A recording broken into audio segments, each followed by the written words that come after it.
खुली चुनौती है कांग्रेस पार्टी के नेताओं को, कोई बताए कहां किस कानून में लिखा है कि मंडी बंद होगी, कहां लिखा है कि एमएसपी बंद होगा।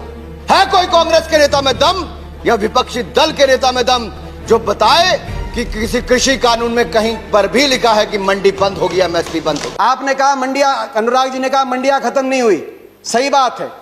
मंडी, इसमें कोई प्रावधान नहीं मंडी समाप्त करने का। 2 मंडियां बन गई हैं, एक निजी मंडी जिसमें टैक्स नहीं लगेगा और एक सरकारी मंडी जिसमें टैक्स लगता है।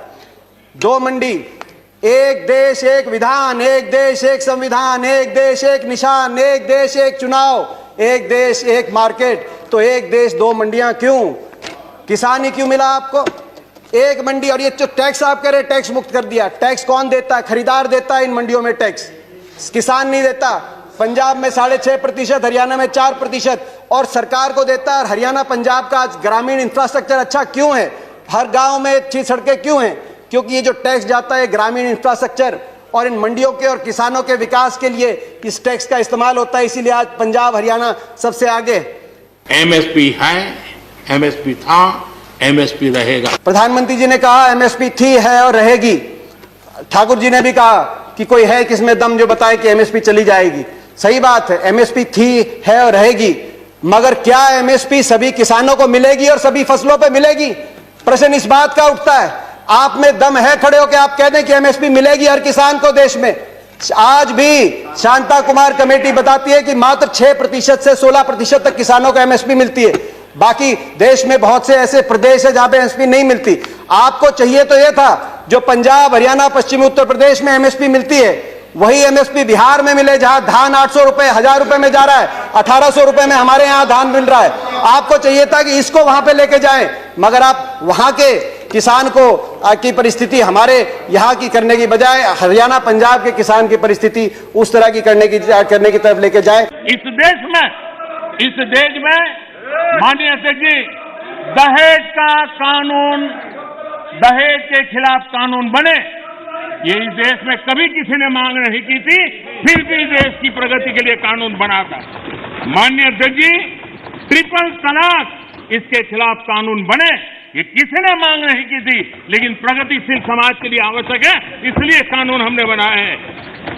हमारे यहाँ बाल विवाह पर रोक, किसी ने मांग नहीं की थी कानून बनाओ, फिर भी कानून बने थे, क्योंकि प्रगतिशील समाज के लिए आवश्यक होता है। कहा गया कि बिन मांगे दिया गया, और बिन मांगे बहुत से कानून दिए गए थे। बाल कानून बिन मांगे दिया गया था, दहेज कानून, ट्रिपल तलाक बिन मांगे, कई बार अच्छे कानून बिन मांगे भी दिए जाते हैं।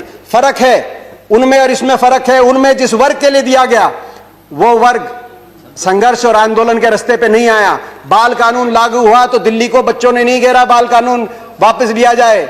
दहेज का कानून आया तो महिलाएं धरने पे नहीं बैठी कि हमें दहेज देना है, मगर यहां जिस वर्ग के लिए आपने दिया वो वर्ग आज आपके दरवाजे पे आया, दिल्ली के आसपास लाखों की तादाद में बैठा है। हरियाणा सरकार का कॉन्ट्रैक्ट फार्मिंग एक्ट उठाइए, और वो तो हुड्डा जी के समय पारित हुआ था। हरियाणा के अंदर 2007 में हमने कॉन्ट्रैक्ट अमेंडमेंट लाए एपीएमसी के अंदर, निजी अलाउ किया निजी कंपनियों को, मगर साथ में कानून लिख दिया कि अगर कॉन्ट्रैक्ट एमएसपी से नीचे किया जाएगा तो गैर कानूनी होगा और कानूनी कार्रवाई होगी जो लोग इस तरह कॉन्ट्रैक्ट करते हैं। आप कह रहे हैं ज्यादा मिलेगी तो आप कर दीजिए, ये कानूनी प्रावधान देने का आप काम करें। प्राइवेट की बात करें कि आप प्राइवेट का खिलाफत कर रहे हैं, प्राइवेट की खिलाफत नहीं कर रहे। प्राइवेट आए, मगर मंडी के अंदर आने से किसने रोका प्राइवेट को? प्राइवेट मंडी के अंदर आए और एमएसपी से ज्यादा में खरीदे। कह रहे हैं बाहर भाव ज्यादा मिलेगा, विकल्प होगा, बाहर ज्यादा मिलेगा, बाहर ज्यादा भाव मिलेगा प्राइवेट में। तो आपको यह कानून बनाने में क्यों आपत्ति है कि अगर एमएसपी से कम का कोई कॉन्ट्रैक्ट होगा तो वो कानूनी बाध्य, उस पर बाध्य होगा। कान खोलकर सुन लो, ये हुड्डा कमेटी की रिपोर्ट के कारण आए। आपने कहा कि एक शरद पवार जी ने चिट्ठी लिखी थी, आपने कहा कि मुख्यमंत्रियों का समय हुड्डा कमेटी ने भी इसकी सिफारिश करी थी कि एपीएम सुधार हो, एपीएमसी एक्ट के अंदर बदलाव हो।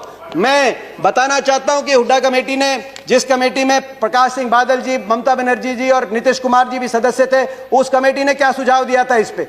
उन्होंने कहा था कि एपीएमसी में सुधार हो, मगर एपीएमसी का विस्तार हो। सबसे पहले मंडी, जिस प्रकार से हरियाणा में हर 10 किलोमीटर में मंडी हमने स्थापित करी थी अपनी सरकार में, पूरे देश के अंदर हर 10 किलोमीटर में मंडी बने। दूसरा, प्राइवेट अगर आए तो मंडियों के अंदर आए, एमएसपी से ज्यादा पे खरीदें, एमएसपी से कम पे खरीदते हैं तो कानूनी कार्रवाई हो, वो ऐसी खरीदारी अलाउ ना हो। तीसरा, एमएसपी की कैलकुलेशन C2 के आधार पे हो, A2 कॉस्ट नहीं, C2 खर्चे के आधार पे एमएसपी कास्ट हो, जो आज किसानों की सबसे बड़ी मांग है। चौथा, एमएसपी जो चौथे उसमें कहा कि कर्जे का जो दर है वो no discussions please, no cross talk, no cross talk, no cross talk. किसी और की बात रिकॉर्ड पे नहीं जा रही है। दीपेंद्र जी कंटिन्यू। ये सिफारिश थी। मैं किसान आंदोलन को पवित्र मानता हूं और भारत के लोकतंत्र में आंदोलन का महात्म्य है और रहने वाला है और जरूरी भी है। लेकिन जब आंदोलनजीवी पवित्र आंदोलन को अपने लाभ के लिए बर्बाद करने के लिए निकलते हैं तब क्या होता है? कोई मुझे बताए, 3 किसान कानून की बात हो और दंगाबाज लोग जो जेल में हैं, जो संप्रदायवादी लोग जो जेल में हैं, जो आतंकवादी लोग जेल में हैं, जो नक्सलवादी जेल में हैं, उनकी फोटो लेकर के उनकी मुक्ति की मांग करना, ये किसानों के आंदोलन को अपवित्र करने का प्रयास है कि नहीं? प्रधानमंत्री जी ने एक और बात की कि इस आंदोलन में कुछ पवित्र लोग हैं और कुछ अपवित्र लोग हैं। प्रधानमंत्री जी की बात हम मान लेते हैं, कम से कम आप पवित्र लोगों की बात मान लीजिए। आंदोलन में जो पवित्र लोग हैं, अगर आंदोलनकारी पवित्र हैं, पवित्र भावना से अपने हक के लिए बैठे हैं, आप उनकी बात मान लीजिए और इसकी शुरुआत आप दो कदम उठा के उसकी शुरुआत करिए। आप तुरंत, मैं मांग करता हूं, बातचीत के दरवाजे, क्योंकि आप भागे थे 11वें राउंड में बातचीत से, 12वीं बातचीत के दरवाजे खोलें। आपकी प्रजा है, अपनी प्रजा की बात मानने से आप छोटे नहीं होंगे, अपनी प्रजा की बात मानने से आपकी हार नहीं होगी। बातचीत के दरवाजे खोलते हुए, और दूसरा, जो 200 लोगों ने, 200 से ज्यादा किसानों ने अपनी जान कुर्बान करी है, उनके परिवारों के लिए आपके लिए सहानुभूति का एक शब्द नहीं निकला, कम से कम उनके परिवारों की मदद के लिए एक पैकेज की घोषणा करके विश्वास बनेगा। हम विश्वास बनाने वाले लोग हैं, विश्वास बनेगा। मैं हाथ जोड़ के आपसे प्रार्थना करता हूं, आपकी प्रजा, आपके लोग हैं, इनकी बात मानिए। आपका बहुत बहुत धन्यवाद। जय हिंद, जय जवान, जय किसान।